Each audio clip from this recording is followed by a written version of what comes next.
Jeshi la polisi nchini limetoa taarifa kwa umma kuhusiana na matukio mbalimbali yaliyojitokeza ya vurugu kuanzia tarehe 29 mwezi wa 10 ambapo ilisababisha vifo vya watu wengi, lakini pia uharibifu wa mali za umma na za watu binafsi.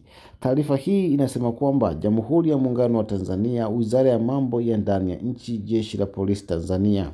Taarifa kwa umma. Jeshi la polisi nchini linapenda kuarifu umma wa Tanzania kuwa kufuatia matukio ya vurugu, uporaji wa mali na uvunjifu wa amani uliojitokeza tarehe 29 mwezi wa 10 2025 katika majiji ya Dar es Salaam, Arusha, Mwanza, Mbeya, pia katika mikoa ya Shinyanga, Geita, Songwe, Ruvuma, Mara, Dodoma, Kilimanjaro na Iringa, na kusababisha madhara kwa binadamu, kuharibu mali nyingi kuharibu mali nyingi za umma na za watu binafsi, kulileta athari kubwa. Mbali na athari kwa uhai wa maisha ya watu, waliofanya uhalifu huo waliharibu na kuchoma moto mali za umma kama vile ofisi za TRA, TAKUKURU, mahakama, ATM za baadhi ya benki, vituo vya polisi, vituo vya mabasi ya mwendo kasi kutoka Kimara Mwisho hadi Magomeni na kutoka Magomeni hadi Moroko, ofisi za serikali za mitaa, pia kuchoma moto barabara za lami na zege kwa kutumia matairi na majengo kadhaa ya Chama cha Mapinduzi pia walichoma moto na kuharibu magari ya umma.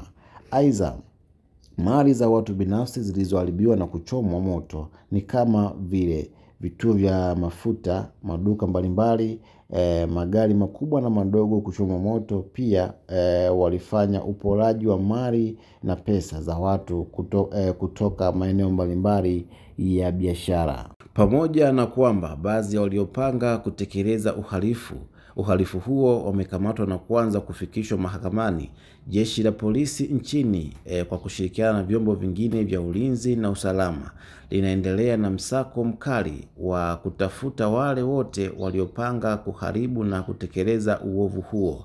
Aidha, wakati hatua hizo zinaendelea, jamii inaombwa kuendelea kutoa ushirikiano wa dhati katika kutoa taarifa za watu wote waliohusika ili hatua sahihi za kisheria zichukuliwe dhidi yao.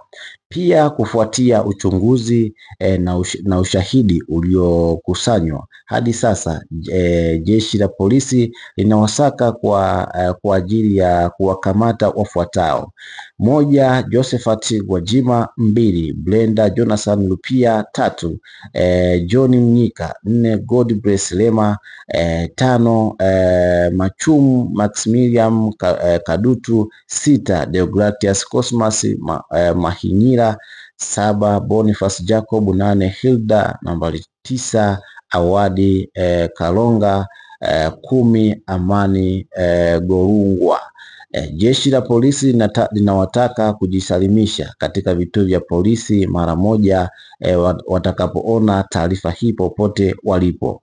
Katika hatua nyingine, jeshi la polisi linawafahamisha kuwa hatua za kisheria kwa wahalifu ambao wameshakamatwa zinaendelea kote nchini, na kwamba tarehe 7 mwezi wa 11 2025 baadhi walifikishwa mahakamani. Jeshi la polisi linaonya kuwa mtu au kikundi cha watu wanaopanga kufanya uhalifu wa namna yoyote ile haitasita kuchukua hatua za kisheria dhidi yao. Pia jeshi la polisi linaendelea kutekeleza majukumu yake kwa weledi katika kulinda raia na mali zao. Vile vile tunapenda kujulisha umma kuwa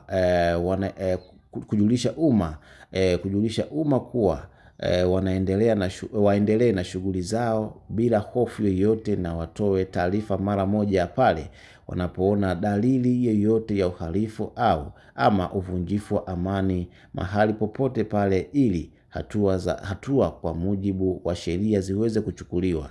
Taarifa zitaendelea kutolewa kadri hatua za kisheria zitakavyoendelea kuchukuliwa dhidi ya waliotenda uhalifu huo na wanaendelea kupanga uhalifu wa namna yoyote ile. Imetolewa na msemaji wa Jeshi la Polisi nchini, makao makuu ya polisi Dodoma, Tanzania.